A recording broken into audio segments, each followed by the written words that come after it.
વડોદરા શહેરના નિઝામપુરા પેન્શનપુરામાં આવેલ દિવ્યાંગ મહિલા નેશનલ સેન્ટર જર્જરિત હાલતમાં જોવા મળી રહ્યું છે। ગુજરાતભરમાંથી દિવ્યાંગ મહિલા નેશનલ સેન્ટરમાં ટ્રેનિંગ લેવા માટે આવે છે, પરંતુ જે દિવ્યાંગ મહિલા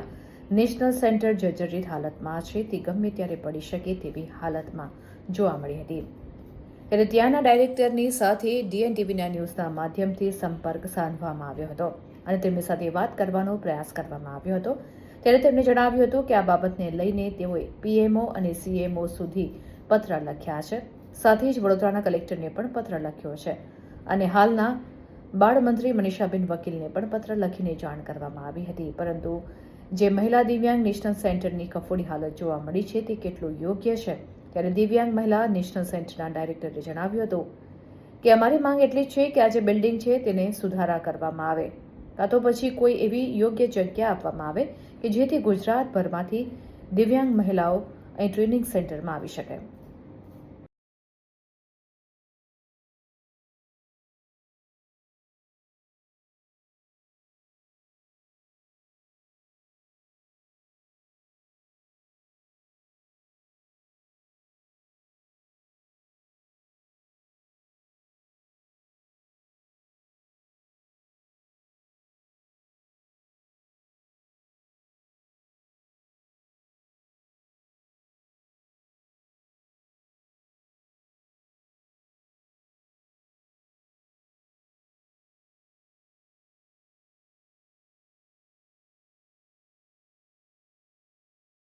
हाल આપણે નિઝામપુરા પેન્શનપુરા ખાતે આવી પહોંચ્યા છે અને પેન્શનપુરા ખાતે મહિલા નેશનલ સર્વિસ સેન્ટર ચાલી રહ્યું છે, જેમાં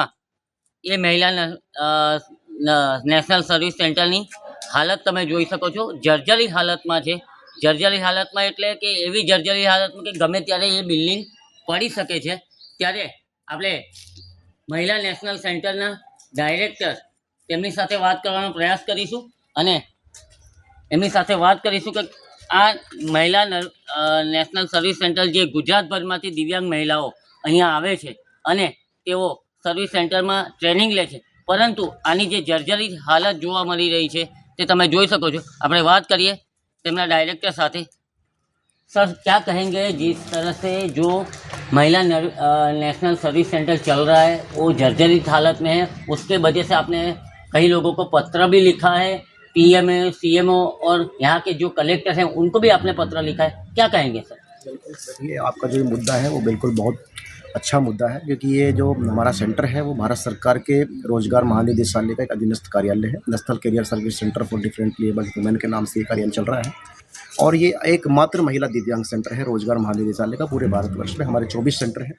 जिसमें वडोदरा में ये अकेला महिला सेंटर है। और आप जो देख रहे हैं बिल्डिंग की हालत तो फिर आपके सामने ही है, इसमें मैं कुछ छुपा नहीं सकता, क्योंकि ये समाज सुरक्षा विभाग के माध्यम से हमें free of cost building provide करवाई गई है। मैं उस विभाग का धन्यवाद देता हूँ कि आपने चलो दिव्यांग महिलाओं के लिए हमारे को ये बिल्डिंग प्रोवाइड करवाई। इतने सालों से आप हमारी सेवाएं ले रहे हैं इस बिल्डिंग में, लेकिन परंतु जो इसकी हालत इस समय है इस बिल्डिंग की, वो यहाँ पे जो है लॉन्ग टर्म चलने वाले यहाँ पे कार्यालय हमारा लॉन्ग टर्म नहीं चल पाएगा, क्योंकि बारिश के दौरान जो है यहाँ पे बहुत ही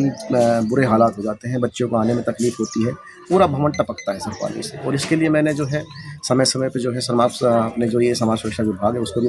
काफ़ी पत्राचार किए हुए हैं, क्योंकि गवर्नमेंट ऑफ गुजरात की बिल्डिंग है तो हम इसमें कोई तोड़फोड़ नहीं कर सकते एज पर नॉर्म्स के अकॉर्डिंग, क्योंकि हमारा कार्यालय भारत सरकार का है और हमें बिल्डिंग जो है गुजरात सरकार के माध्यम से मिली हुई है। तो हम इसमें कोई भी अपनी तरफ से किसी प्रकार की मरम्मत का कार्य हम एज पर रूल नहीं करवा सकते, गवर्नमेंट जिनकी बिल्डिंग है वही इसको करवाता है। तो हमने समाज सुरक्षा विभाग को भी समय समय पर पत्राचार किए हुए हैं कि सर आपकी जो बिल्डिंग है वो काफ़ी बेकार इस हालत में हो रखी है, हमारी बच्चों को काफ़ी समस्याएं हो रही है, आप इस बिल्डिंग को जो है नवीनीकरण या मरम्मत के माध्यम से सही करवा दीजिए, दुरुस्त करवा दीजिए, ताकि जो है यहाँ पे बच्ची आसानी से जो है उसमें ट्रेनिंग ले सके, क्योंकि आपकी एसेट है और आपको इसको संभालना है,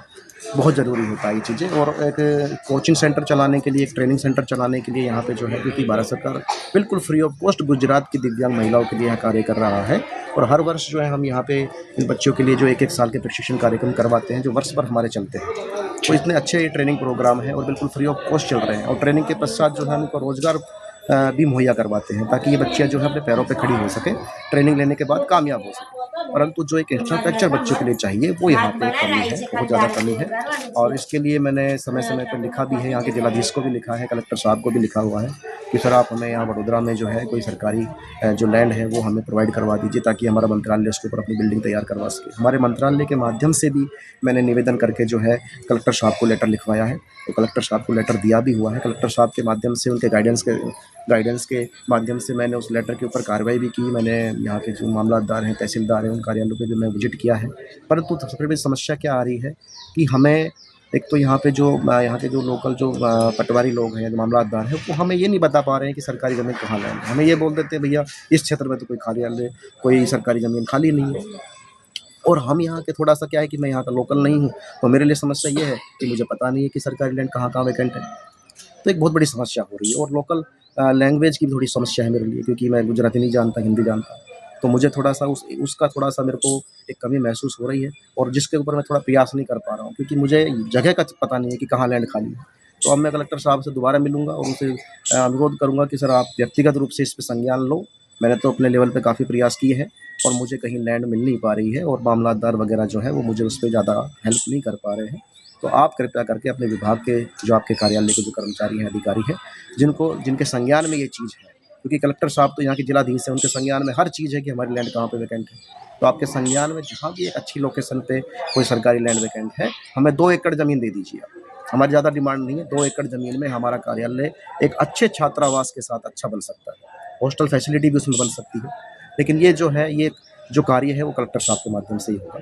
तो उसमें मैं सर के माध्यम से भी निवेदन करूँगा, दोबारा भी मैं सर से जल्दी मिलने वाला हूँ कि आप हमें जल्दी ही जो है एक अच्छी लैंड प्रोवाइड करवाएँ, ताकि हम एक अच्छी बिल्डिंग जो है अपने मंत्रालय के सहयोग से इन बच्चों के लिए तैयार करवा सके। सारा बजट हमारा मंत्रालय देगा, बस हमें लैंड प्रोवाइड करवा दीजिए एक अच्छी लोकेशन पे। और लोकेशन ऐसी होगी जहाँ से बच्चियाँ जो है वो ट्रांसपोर्ट के माध्यम से जो है आसानी से उस जगह पे पहुँच पाए, क्योंकि ये दिव्यांग महिलाएँ हैं, विशेष महिलाएँ हैं, स्पेशल महिलाएँ हैं, तो इनके लिए सारी चीज़ें हमें देखनी है। तो वो सारी सुविधाएँ हमें करवानी है, तो उसके लिए मेरे प्रयास चल भी रहे हैं। और मेरे इसके अलावा भी और प्रयास चल रहे हैं कि जिस बिल्डिंग में हम कभी रह रहे हैं, उस विभाग के जो इस समय गुजरात मंत्रालय के जो मंत्री हैं, अभी मैं मिला भी हूँ, मनीषा बेन वकील जी को हमने लेटर लिखा है, उनके पास हमारा लेटर पहुँचा भी है और उस पर कार्रवाई भी कर रहे हैं। तो मेरा उनसे भी निवेदन है कि भाई हमारे जिस एड्रेस पे ये अभी जो ये कार्यालय चल रहा है, उस एड्रेस पे जो आपकी बिल्डिंग है ये डिमोलाइज कंडीशन में है, कभी भी ये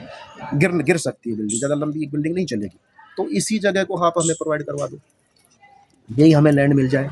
ताकि हम इसी जगह पे जो है अपने मंत्रालय के से अनुरोध करके यहीं पे बिल्डिंग तैयार करवा दें इन बच्चों के लिए, क्योंकि इस एड्रेस से बच्चे वाकिफ़ भी है और ये एड्रेस काफ़ी लंबे सालों से यहाँ पे हमारा कार्यालय चल भी रहा है, तो ये भी हमारे लिए एक सही विकल्प रहेगा। और इसके लिए मैंने जो है यहाँ के जो हमारे जो समाज सुरक्षा विभाग के जो डायरेक्टर साहब हैं, जो गांधीनगर में बैठते हैं, उनसे भी मैंने फेस टू फेस वार्ता की है, उनको भी मैंने लेटर भेजा है।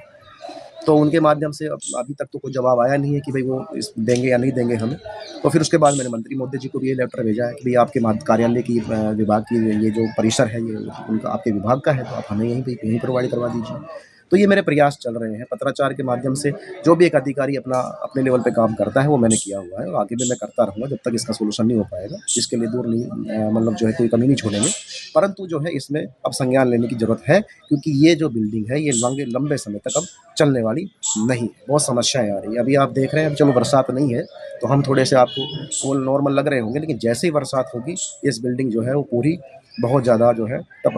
हालत ख़राब हो जाएगी। तो कभी भी कोई घटना घटित हो जाए उससे पहले हमें इन बच्चों के लिए एक सुविधायुक्त बिल्डिंग की बहुत ज़रूरत है। તો આ હતા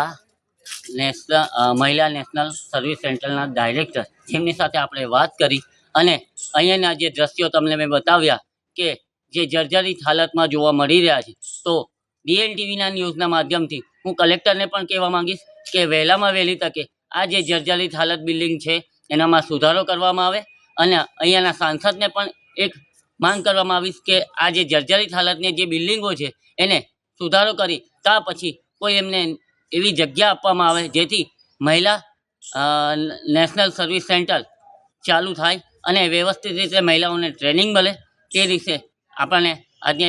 આ દ્રશ્યો બતાવવામાં આવ્યા છે. તો હું તેજસ ભટ્ટ, DNTV ન્યૂઝ, વડોદરા.